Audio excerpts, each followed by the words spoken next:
আপনারা এখানে সংস্কার নিয়ে অনেকে অনেক কথা বলেছেন, কিন্তু হতাশা কেউ ব্যক্ত করেন নাই, কারণ আমরা সবাই আশাবাদী মানুষ। আলাপ আলোচনা চলছে, তার চাইতে বেশি অবশ্য খানাপিনা চলছে, সময় অনেক লাগছে, কিন্তু আমি বিশ্বাস করি আমরা একটা জায়গায় ঐক্যতে আসতে পারব। আমরা ঐক্যতে আসার জন্য আমাদের দলের পক্ষ থেকে কি কি বিবেচনা নিয়েছে জাতীয় স্বার্থ আপনারা ইতিমধ্যে লক্ষ্য করেছেন। আমরা বলেছি 10 বছরের বেশি কোনো ব্যক্তি বাংলাদেশে প্রধানমন্ত্রীত্বের আসনে বসতে পারবেন না। এখানেই স্বৈরাচারকে রুখে দেওয়া হলো, এখানেই ফ্যাসিবাদের উৎপত্তি বন্ধ করে দেওয়া হলো। তারপরে কি করা হবে? রাষ্ট্রের সমস্ত সাংবিধানিক এবং গণতান্ত্রিক প্রতিষ্ঠানগুলোকে এই গণতন্ত্রের রক্ষা কবচ হিসেবে শক্তিশালী ভিত্তির উপরে দাঁড় করানো হবে। তার জন্য কি করতে হবে? 1 নম্বর, বিচার বিভাগের কমপ্লিট স্বাধীনতা আমাদেরকে নিশ্চিত করতে হবে। এটা অবশ্য ক্রমান্বয়ে হয়ে যাচ্ছে। আমরা একদম ইন্ডিপেন্ডেন্স অফ জুডিশিয়ারি যদি এনশিওর করতে পারি সাংবিধানিকভাবে অবশ্যই, এবং আইনিভাবে যদি এনশিওর করতে পারি, তাহলে সেটা গণতন্ত্রের রক্ষা কবচ হবে। পার্লামেন্টে এমন কোন আইন পাস করা যাবে না যে আইনটা এই জুডিশিয়ারিতে চ্যালেঞ্জ হবে না। যদি সেরকম কোন আইন হয়, সেই জুডিশিয়ারিকে আমাদের নির্মাণ করতে হবে। আমরা বিচার বিভাগেরও জবাবদিহিতা নিশ্চিত করার জন্য প্রস্তাব রেখেছি। শুধুমাত্র আর্টিকেল 96 এ সুপ্রিম জুডিশিয়াল কাউন্সিলের ব্যবস্থা আছে, সেই ব্যবস্থার মধ্য দিয়ে একজন বিচারককে শুধু অপসারণ করা যায়, কিন্তু অপসারণ শুধুমাত্র পিউনিটিভ মেজার্স হতে পারে না, একমাত্র শাস্তি হতে পারে না। যদি এখানে ইন্ডিভিজুয়াল ক্রিমিনাল লায়াবিলিটি থাকে, সেটা ফিক্স করার জন্য যথাযথ আইন থাকতে হবে। অধস্তন আদালতের জবাবদিহিতা নিশ্চিত করার জন্য একটা সেক্রেটারিয়েট নির্মাণে যথেষ্ট নয়, সেই সেক্রেটারিয়েটের মধ্য দিয়ে অধস্তন আদালত সমূহের তাদের জবাবদিহিতা এবং বিভিন্ন মিসকন্ডাক্টের জন্য তাদেরকে ব্যবস্থা নিতে হবে, সেই বিধান থাকতে হবে। অবশ্য আছে বলে মনে করি, কিন্তু সেটা প্রয়োগ আমরা দেখতে চাই। অবশ্য এখনো পর্যন্ত সেটা পূর্ণাঙ্গ রূপ পায়নি। এটা আর্টিকেল 116 অনুসারে সম্ভবত একটি রিট এখনো পর্যন্ত পেন্ডিং আছে, সেটার অবজারভেশনের পরে বা রায়ের পরে হয়তো এটা হবে। আমরা এইভাবে বিচার বিভাগের স্বাধীনতা নিশ্চিত করার জন্য বলেছি আর্টিকেল 95 অনুসারে যে আইন হয়েছে, যে জুডিশিয়াল অ্যাপয়েন্টমেন্ট অর্ডিন্যান্স 2025 যেটা হয়েছে, অবশ্য আইনটাতে কিছু ডিফেক্ট আছে, সেটা ঠিক মতো ডিসপোজ অফ না করে রিটটা করা হয়েছে। তারপরে ওইটাকে আমরা স্বাগত জানাই, কারণ এর মধ্য দিয়ে জুডিশিয়ারি ইন্ডিপেন্ডেন্টলি ট্রান্সপারেন্টলি বিচারক নিয়োগ হবে এবং তারা এক পর্যায়ে অ্যাপিলেট ডিভিশনে যাবে, সেখান থেকেই চিফ জাস্টিস হবে। এইভাবে রাষ্ট্র ব্যবস্থার মধ্যে দীর্ঘদিন ধরে একটা যে ঘুণে ধরা ব্যবস্থা ছিল, সেটার সংস্কার হবে, ওভারনাইট হবে না। আমি শুধু রক্ষা কবচ হিসেবে জুডিশিয়ারির কথা বললাম, কিন্তু রক্ষা কবচ হিসেবে এখানে এই press club, freedom of press সবচেয়ে বেশি জরুরি।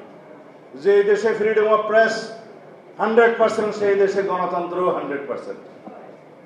সেটা আমাদেরকে বিশ্বাস করতে হবে। আমরা প্র্যাকটিসে দেখেছি পৃথিবীর ইতিহাসে তাই বলে। সুতরাং আমাদের সাংবাদিক বন্ধুগণ মনে রাখবেন, আপনারা যেন মালিকের চাকরি না করে বিবেকের চাকরি করেন। আপনারা যারা সাংবাদিকতা পেশায় জড়িত আছেন, গণমাধ্যমের সাথে জড়িত আছেন, অনেক বেশি দায়িত্ব আপনাদের এই জাতি বিনির্মাণের জন্য। ভবিষ্যৎ শক্তিশালী গণতান্ত্রিক কাঠামো এবং রাষ্ট্র কাঠামো দাঁড় করার জন্য আপনাদেরকে অবিরাম সংগ্রাম করতে হবে কলমের মধ্য দিয়ে। আজকাল অবশ্য কলম ছাড়াও এই ইলেকট্রনিক মিডিয়ার চেয়ে আরো বেশি ভালো হয়েছে। আপনারাও অবিরত সংগ্রাম করে যাবেন। সেই জন্য আমাদের আহ্বান থাকবে, ফ্রিডম অফ প্রেসটাকে যেন আমরা একদম ইন্ডিপেন্ডেন্ট করতে পারি বা এনশিওর করতে পারি। আমাদের যা যা ব্যবস্থা নেওয়া দরকার, রাজনৈতিক দলের পক্ষ থেকে, সরকারের পক্ষ থেকে, সব পক্ষ থেকে সহযোগিতা থাকবে। আর কি দরকার সেটা অবশ্য পূরণ হয়ে গেছে বাই নাও, হয়তো এখনো ইমপ্লিমেন্ট হওয়া বাকি আছে। সেটা হচ্ছে সব সময়ের জন্য আমাদের দেশে নির্বাচনকালীন সময়ে কেয়ারটেকার সরকার ব্যবস্থা বহাল থাকতে হবে, সেটা নিশ্চিত হয়েছে। সেজন্যই আমরা দীর্ঘ 17 বছর সংগ্রাম করেছি তত্ত্বাবধায়ক সরকার পুনঃপ্রতিষ্ঠার জন্য, এবং তার মধ্য দিয়ে স্বচ্ছ, নিরপেক্ষ এবং নির্বাচনের জন্য, স্বচ্ছ, নিরপেক্ষ এবং কি বলে সুন্দর একটি নির্বাচন ব্যবস্থা প্রতিষ্ঠার জন্য যে নির্বাচনী সংস্কার কমিশনের যে সমস্ত রিপোর্ট এসছে, এগুলো নিয়ে আমরা কথা বলেছি। তার মধ্যে অবশ্য অনেক বিতর্ক আছে, কিন্তু কেয়ারটেকার সরকার ব্যবস্থার মধ্য দিয়ে যদি সত্যিকার স্বাধীন নির্বাচন কমিশন নির্বাচন পরিচালনা করতে পারে, এখানেই কিন্তু স্বৈরাচারের উৎপত্তিটা বন্ধ হয়ে যায়। এই কথাগুলো আমি এই জন্যই বলেছি, শুধুমাত্র নির্বাহী বিভাগকে দুর্বল করার মধ্য দিয়ে কিন্তু রাষ্ট্রে একটি গণতান্ত্রিক কাঠামো শক্তিশালী দাঁড় করানো যাবে না। নির্বাহী বিভাগকে নির্বাহী বিভাগের কাজ করতে দিতে হবে, বিচার বিভাগকে বিচার বিভাগের কাজ করতে দিতে হবে, শাসক এবং লেজিসলেচারকে আইনসভাকে তার কাজ করতে দিতে হবে, এবং সেখানেই থাকবে একটা কমপ্লিট ব্যালেন্স অফ পাওয়ার। এবং সেটা আমরা আইনের ভাষায় যেটা বলি যে একটা সেপারেশন অফ পাওয়ার থিওরির যেটা মূল কথা, যে harmonious cooperation in between all the organs of the state should be established. তাহলে পরে কোনো অর্গান আর কোনো অর্গানের উপরে একটা অধিকার ওভার প্রয়োগ করতে পারে না, হস্তক্ষেপ করতে পারে না, একটা আর একটার ব্যালেন্সিং পাওয়ার হিসেবে পাহারাদার হিসেবে কাজ করে। সেই কথাগুলোই আমরা অবিরত বলে যাচ্ছি। এখন প্রবণতা দেখা যাচ্ছে সংস্কার কমিশনের প্রচেষ্টার মধ্যে, মানে জাতীয় ঐক্য কমিশনের, যে নির্বাহী বিভাগকে যত বেশি নিয়ন্ত্রিত করা যায়, সেটা নির্বাহী বিভাগকে অতীতে একজন স্বৈরাচার হয়েছিল, সেজন্য নির্বাহী বিভাগকে আমরা বিলুপ্ত করতে পারবো না, দুর্বল করতে পারবো না। একজন সংসদীয় পদ্ধতিতে স্বৈরাচার প্রতিষ্ঠা হয়েছিল, সেজন্য তো আমরা আইনসভাকে বিলুপ্ত করতে পারবো না, দুর্বল করতে পারবো না। আমাদেরকে চেষ্টা করতে হবে চেক অ্যান্ড ব্যালেন্স এবং একটা হারমোনিয়াস কোঅপারেশন, একটা মধুর সম্পর্ক এবং পাহারাদার সৃষ্টি করা, সেফগার্ড সৃষ্টি করার জন্য সকল অর্গানগুলোকে সেভাবে শক্তিশালী করা, সকল গণতান্ত্রিক এবং সাংবিধানিক প্রতিষ্ঠানগুলোকে শক্তিশালী ভিত্তির উপর দাঁড় করানো, যাতে করে তারা নিজস্ব এখতিয়ারের মধ্যে স্বাধীনভাবে কাজ করতে পারে। তাহলে আর কোনোদিন এই দেশে স্বৈরাচারের উৎপত্তি হবে না। আমরা ক্রমান্বয়ে সেদিকে যাচ্ছি। আমরা 70 অনুচ্ছেদের মধ্যে সংস্কার এনেছি, সবাই ঐক্যমত্য হয়েছে।